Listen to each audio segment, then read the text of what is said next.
Um, as we're running, as we will be tight on time once Joe starts. Christina, I hope it's okay if I read his bio right now. Please feel free. He's the county supervisor for the 5th District of Santa Clara County. That includes Palo Alto, Mountain View, Cupertino, Stanford, Los Altos, Los Altos Hills, Saratoga, Los Gatos, and Montecito, along with portions of San Jose. He was elected to the Board of Supervisors in 2012 and was reelected in both 2016 and 2020. Joe's public service over the years includes stints as a member of the California State Senate, the California State Assembly, Mayor of Palo Alto, President of the Palo Alto School Board, and an earlier term on the Santa Clara County Board of Supervisors. What a wealth of experience and public service. Joe brings to his work a wide-ranging perspective and background, service at all levels of state and local government, hands-on experience in the private sector, as well as professional education and training, particularly applicable to his work in public service. Okay, here comes Joe. And then right on cue, here comes Joe. Joe, I've already read your bio. Please join me, everybody, in welcoming County Supervisor Joe Simitian. Good morning, all. Oh, great.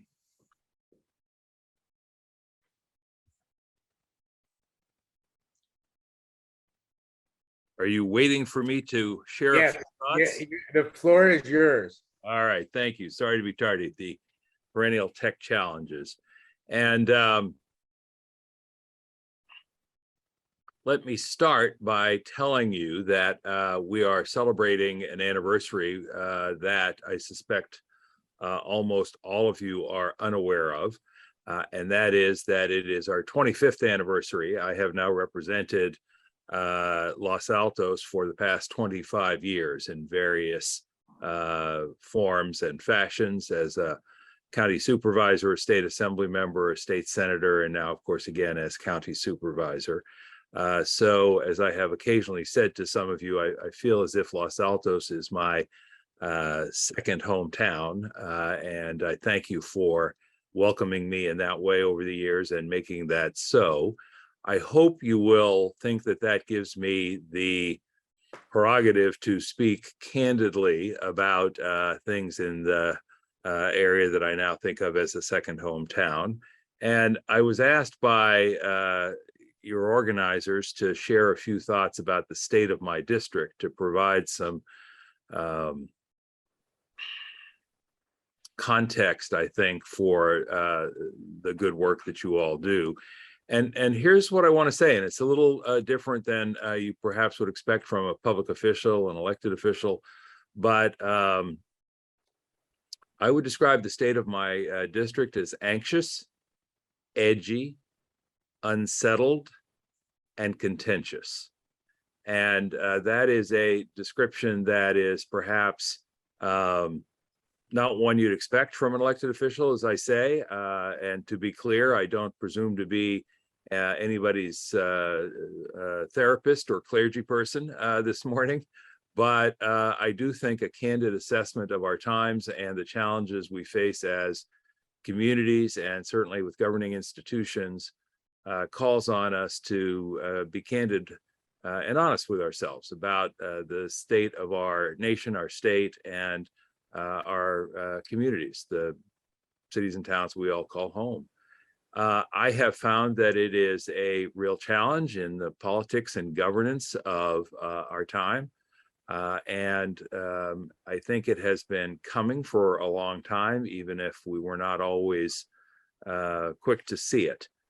Some of you will recall that in conversations at Rotary clubs and in other community institutions over the years, I reflected years ago on the fact that the Tea Party movement and the Occupy movement both emerged at roughly the same time. I think the Tea Party movement surfaced in 2009, the Occupy movement in 2011.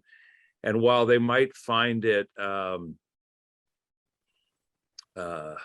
ironic that I would pair the two in this conversation, What I observed at the time and what I've had reason to give some reflection to in the intervening years is that the Tea Party movement thought that the nation was governed by elites who didn't really have their interests at heart.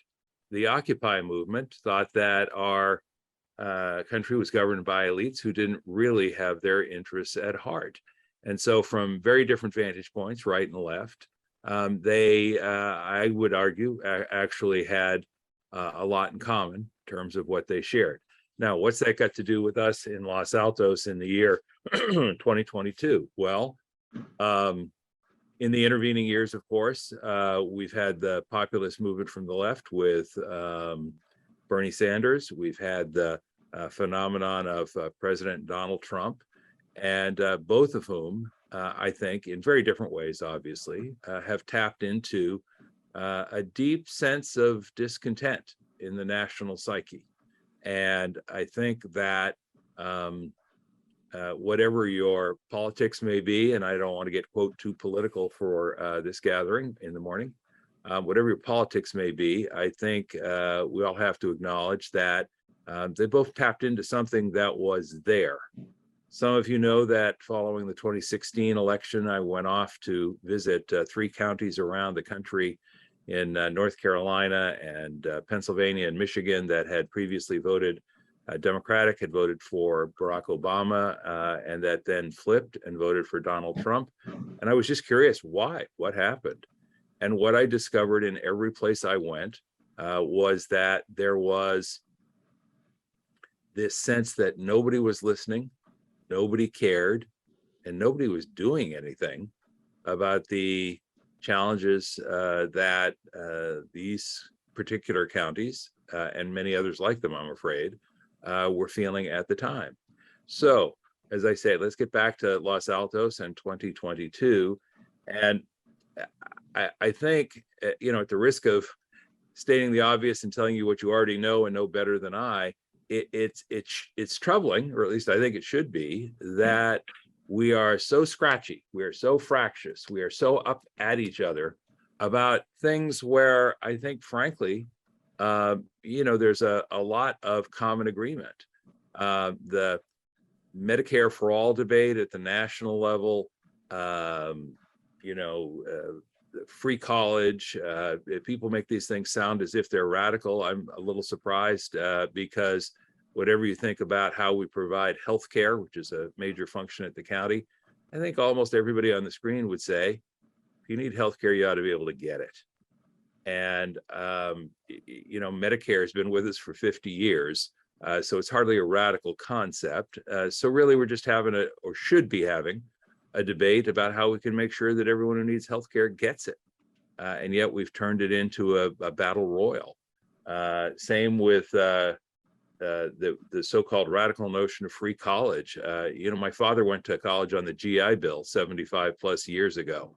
I got to go to a first-rate law school at UC Berkeley virtually for free. This was an idea that Republican governors supported in California decade after decade. Ronald Reagan, George Duke Majan, Pete Wilson, they were all people who governed from a place where access to a college education for those who were capable was just a given.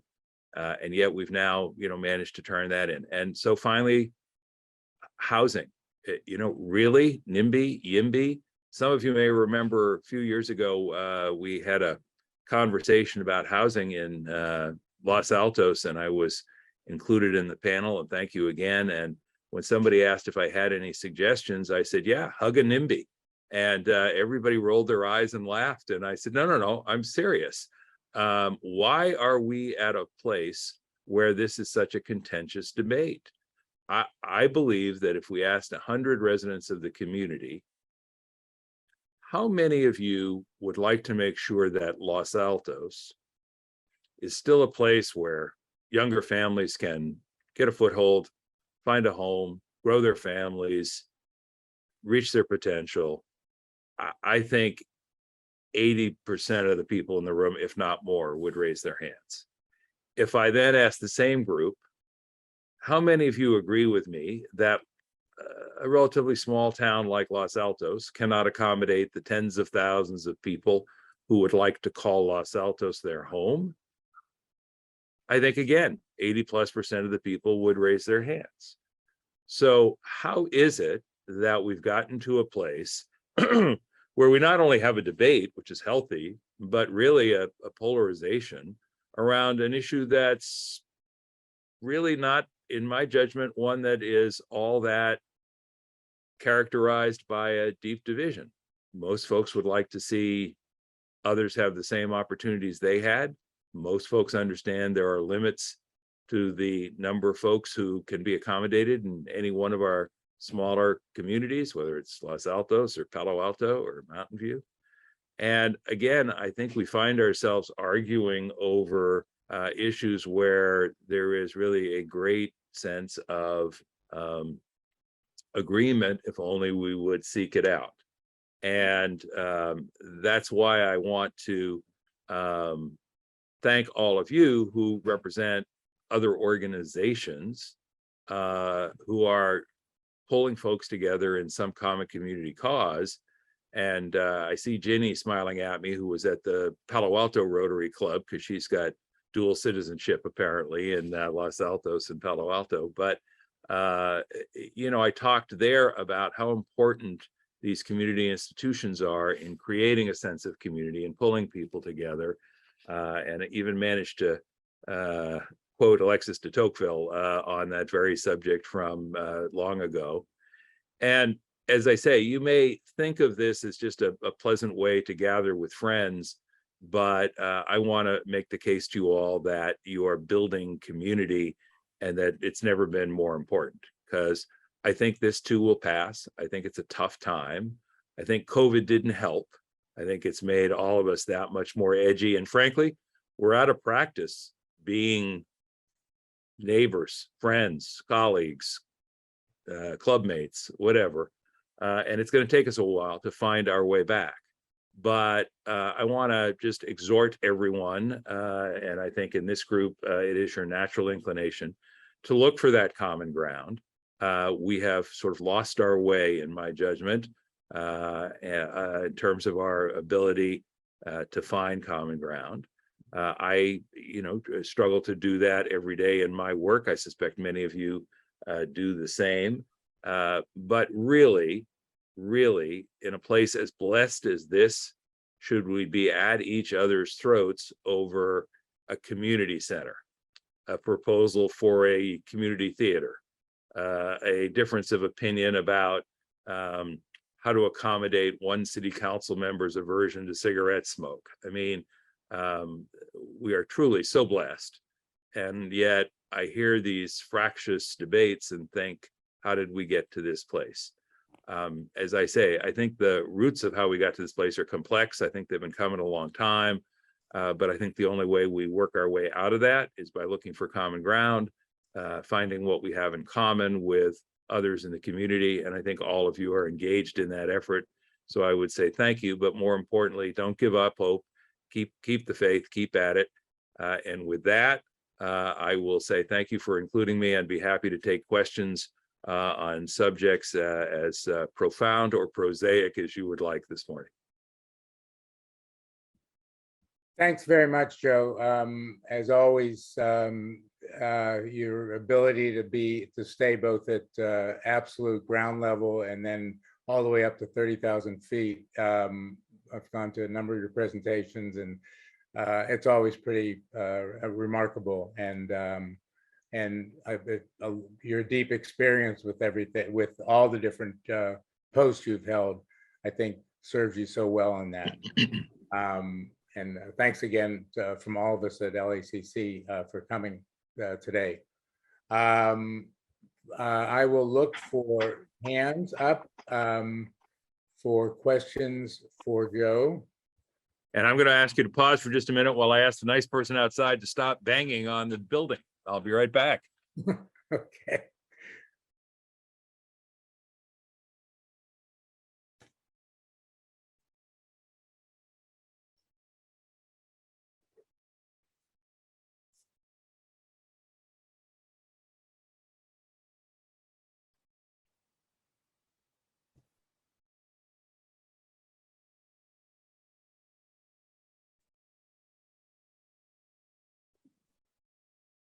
While we're waiting for Joe to return, I just wanted to, from the steering committee, thank the 3 members of City Council for coming today. It's great.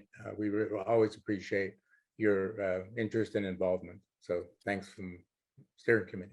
And I'm afraid I'm unable to stop the noise in the background. I hope it's not too great a distraction. I can work through it if you can. So go to it. I think we can. First questions from Marie. Good morning. Thank you, Joe, for being here. I agree with David's assessment of how you're always spot on. My question for you is, in addition to conversations like the one we're having now, what other suggestions do you have for finding common ground for building community? Well, I think I would ask all of you, and by the way, this is one where, I need to take my own advice, which is not always the easiest thing to do in the world.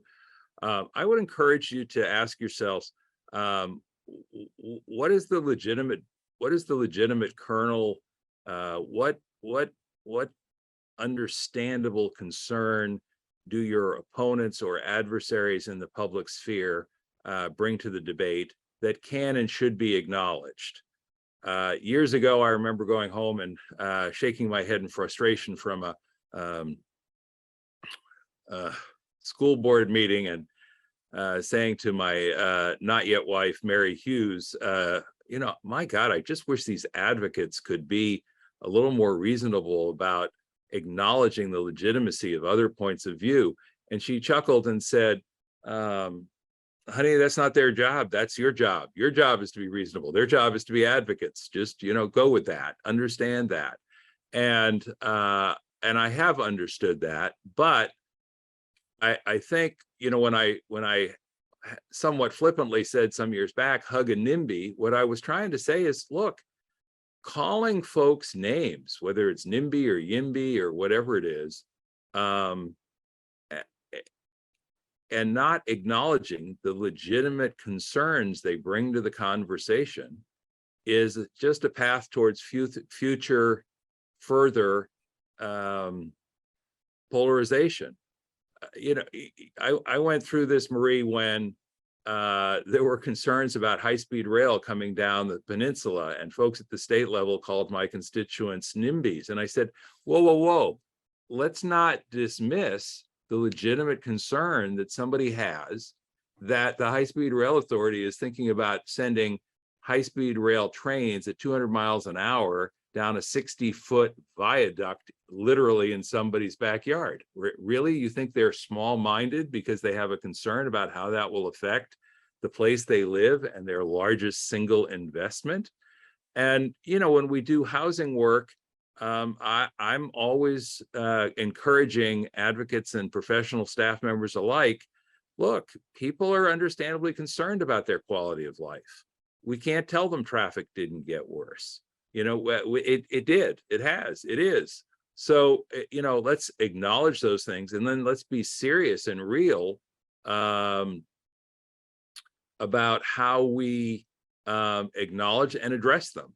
And I think when you don't acknowledge someone's legitimate concerns, they don't feel seen, they don't feel heard, and they don't feel like they're in a conversation where you're going to want to partner with them on a real solution. So acknowledging the legitimate concerns that others bring to the conversation, whatever the topic, I think is essential to finding some common ground and moving the agenda forward. And it's hard to do. I just, so I'm confronting these things. We have a 3-2 vote right now on our Board of Supervisors about building a new jail.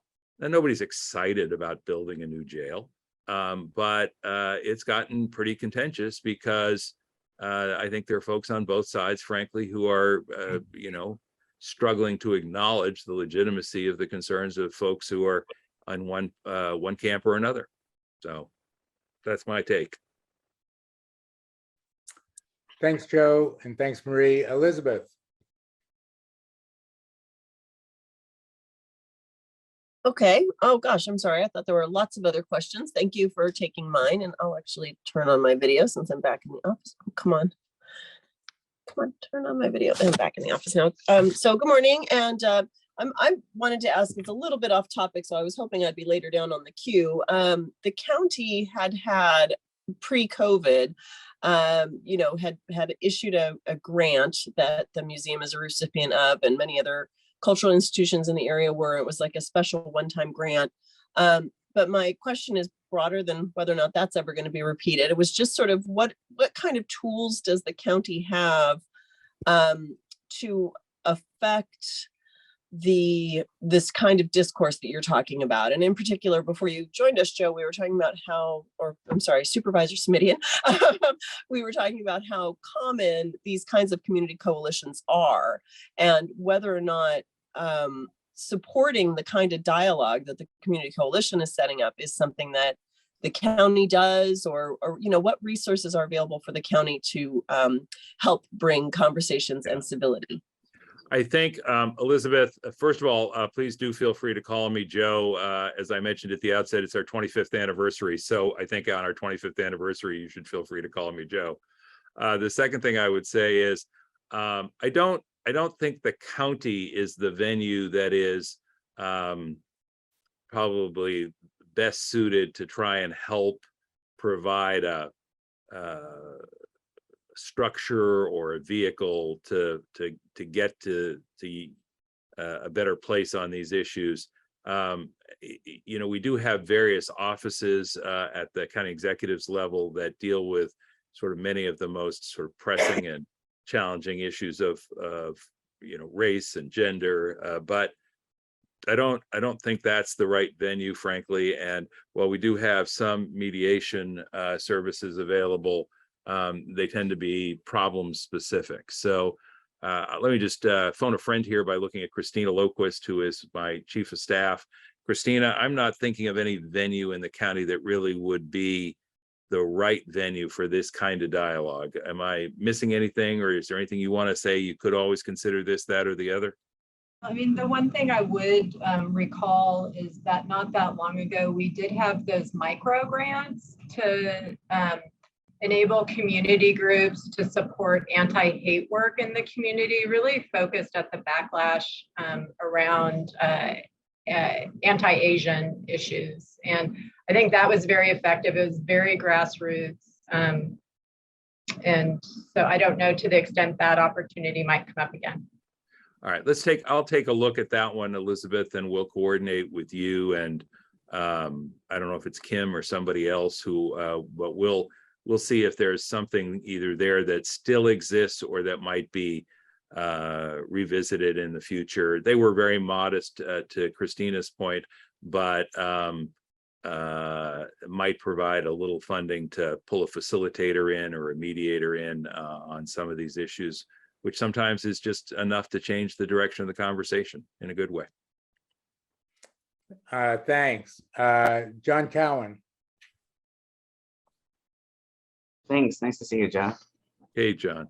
I just had a question was reflecting on what you were saying about the more extreme positions and trying to moderate things, and then thinking about that in conjunction with the low turnout in the recent primary, and just would love to know your thoughts on trying to pull some of those who are more disengaged into civic engagement or political engagement a little bit, and kind of how important you think that is to try to moderate some of the vitriol a little bit. Sure. I think,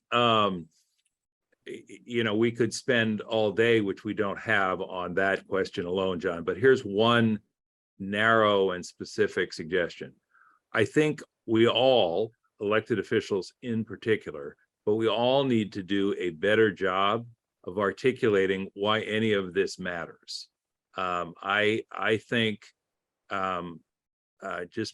because I watch these things in my line of work, in our area recently, in the most recent election where you all saw low turnout, here's what I will tell you.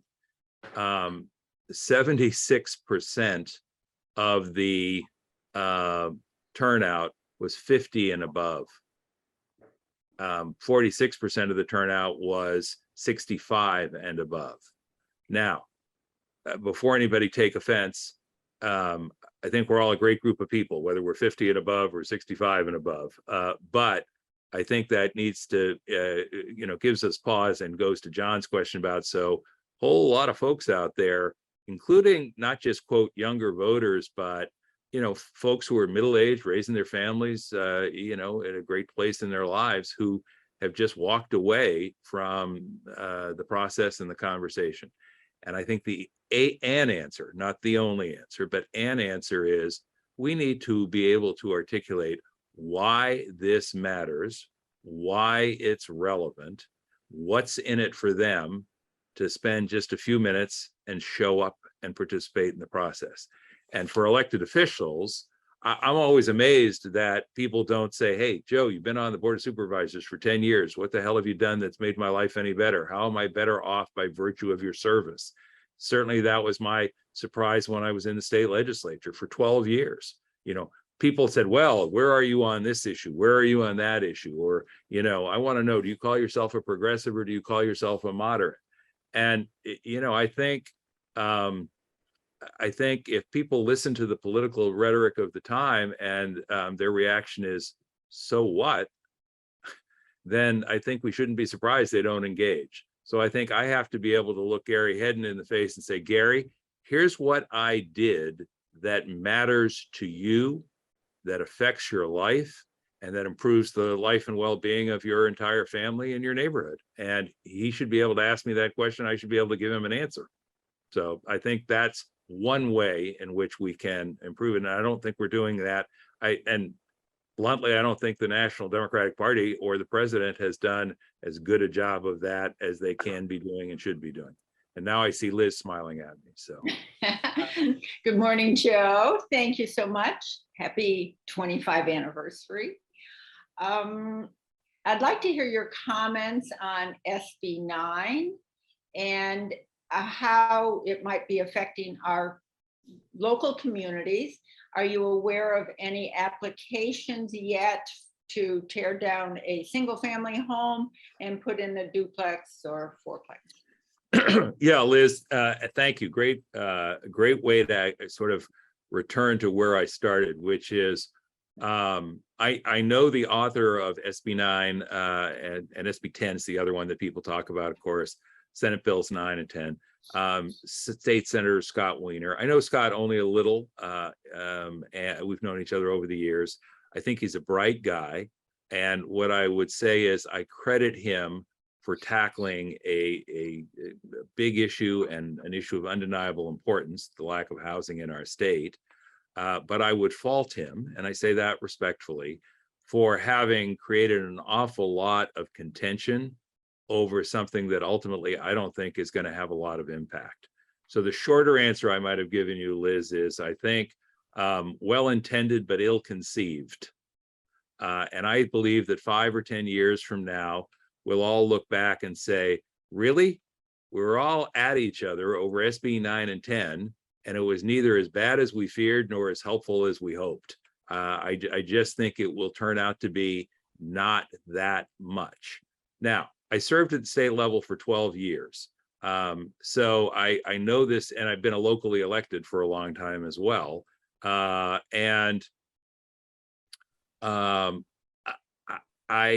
have some skepticism about top-down solutions. Now, at the local level, we can't push back on top-down solutions if we don't actually get the job done locally. But the irony is the current process for making sure we have adequate housing is the RHNA process, Regional Housing Needs Assessment. It's been in place for 50 years, and yet we're told we have a housing crisis because we've been implementing the top-down solution the state told us was going to work. That doesn't make me all that persuaded that the next top-down solution is going to work. So I'm getting a little prompt from my friend Ginny that the question's been answered, which was the politest way I've ever heard of. Cut your answer short and move along, Ginny. I'll cut my answer short and move along. Thank you. Thank you. Let me just interrupt here and remind people of 2 things. One is always mute when you're not talking, and the other one is wait for me to call on you as you have your hand up.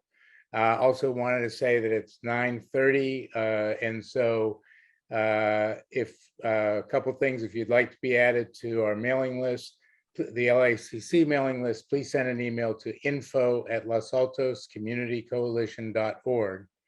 and so we can respond to it.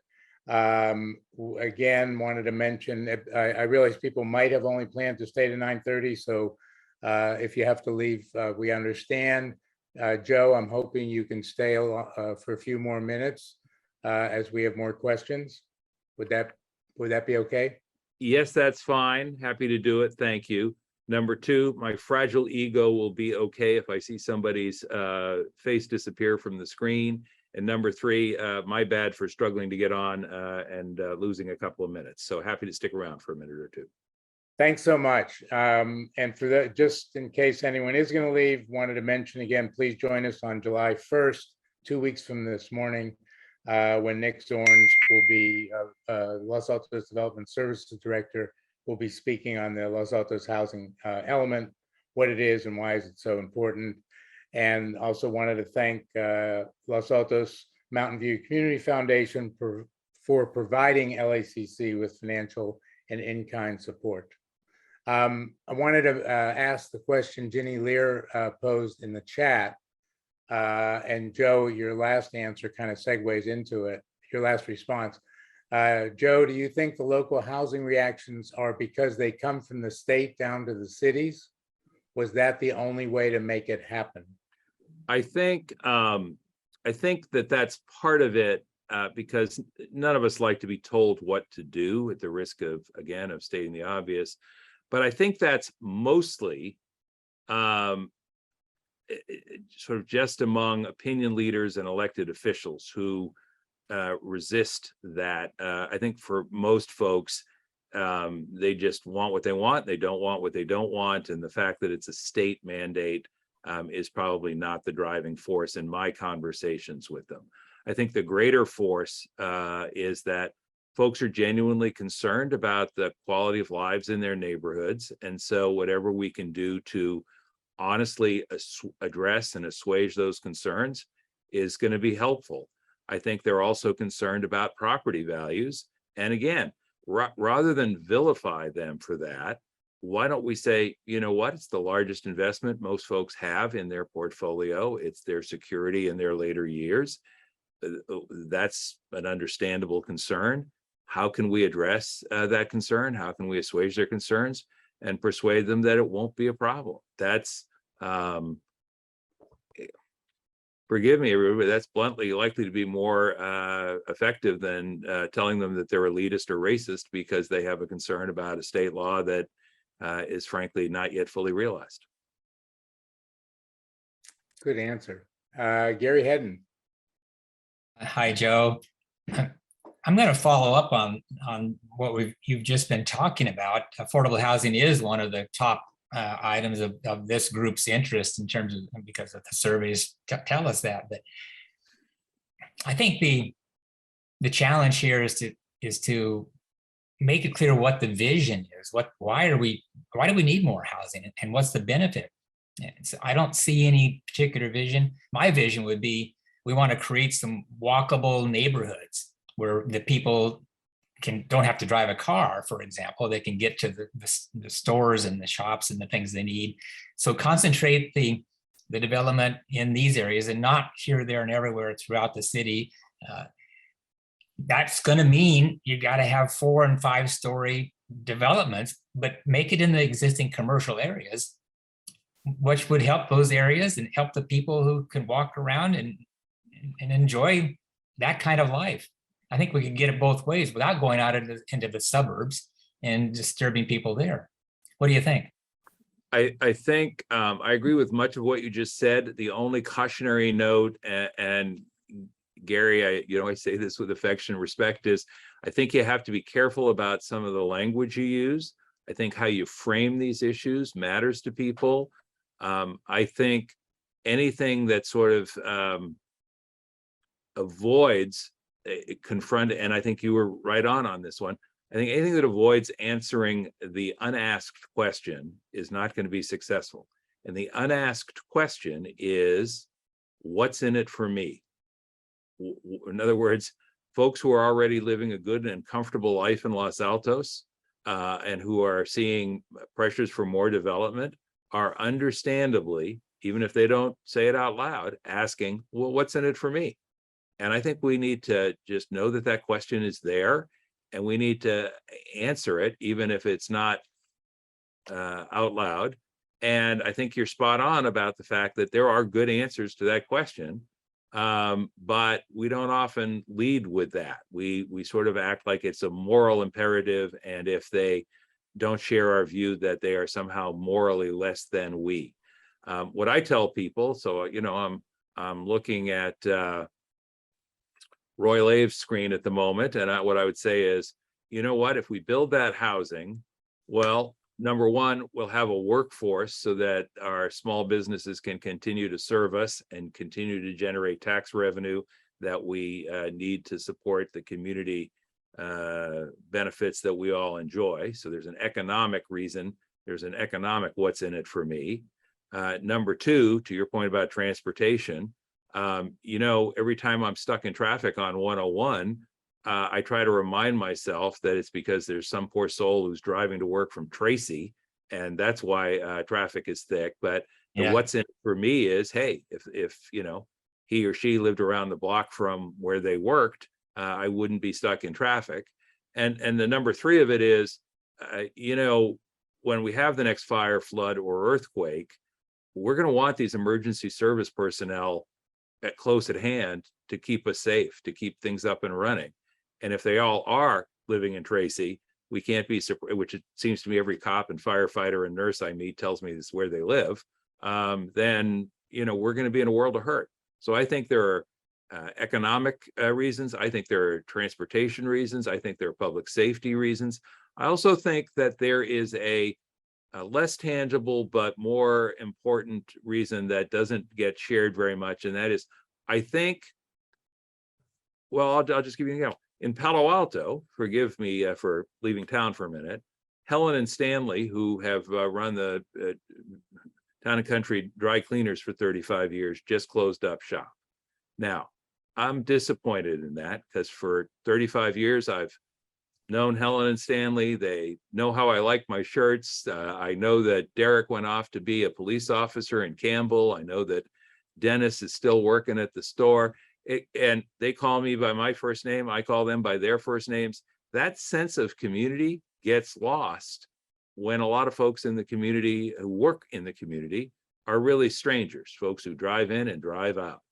And one of the things I've always loved about Los Altos is the fact that it's a comfortable place where, not to be too hokey here, everybody knows your name. And that's going to get lost if it turns out that everybody who we see in a store or a restaurant or working at our school. It's why I'm pushing teacher housing for, our local school districts. I want those folks to be part of the community.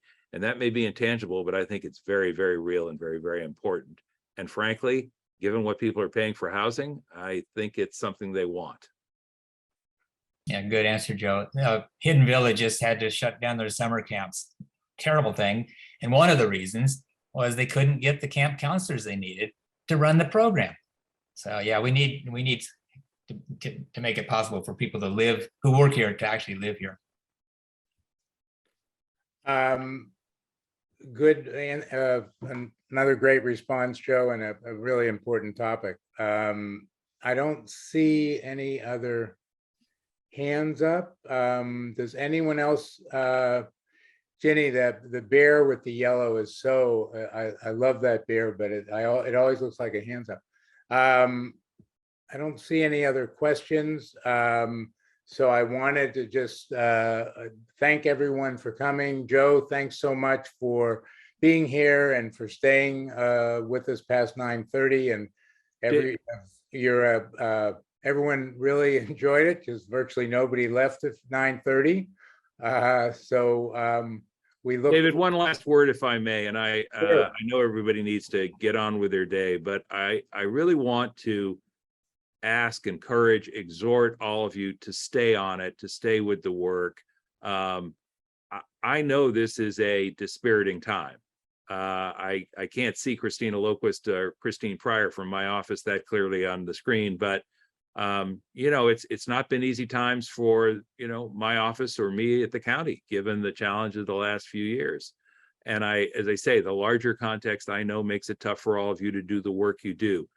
It will be, in my judgment, a tough 2, 5, or 10 years in front of us. I'm not terribly optimistic in the short term, but I am optimistic in the long term. And I know a lot of you have been doing this work for a long time. And, you know, this too shall pass. We will get through this difficult time in our region and our state and our nation. But we will only do that if all of you keep trying. So when you ask yourself, tell me again why I want to run for the city council, the answer is because if you walk away, these issues don't get solved in a thoughtful and inclusive way. Tell me again why I want to take time away from my business to be the president of whatever club I'm part of, because if you walk away, we don't build community. Tell me again why we need a LEAD program. Thank you, Claudia. Well, because if we don't train the next generation of community leaders, we can't be surprised they're not there. So I know it's going to be a tough 2, 5, or 10 years. I feel quite regrettably sure of that, but I'm quite optimistic that these things are cyclical. And if we hang in and stay with it, we'll get to a better place. And we'll remind ourselves why we have so much affection and regard for our neighbors and our friends who made up the communities we live in and cherish. So thank you for all that. Thank you for giving me the last word. It's a political thing, David. Every politician wants the last word. So thank you for that. You will always have it, and I think that was extremely well said. There's a lot of people in this gallery who do a ton of work trying to make Los Altos and the surrounding community a better place, and we need a little pep talk I think everyone needs a little pep talk to keep going during what's been a really tough slog for the last 2 to 3 years, and it is we're still in the middle of a tough slog. So I really, on a personal basis, very much appreciated the pep talk. And everybody, thanks for coming. We're so happy to have you all here and to have everybody involved. And we look forward to seeing everybody on July 1st, if you can make it, for another Los Altos Community Coalition presentation. Joe, thanks once again. Thank Great. you. Thanks, Joe. Thank you. Take care, everybody. Bye-bye, everybody. Thanks. Bye.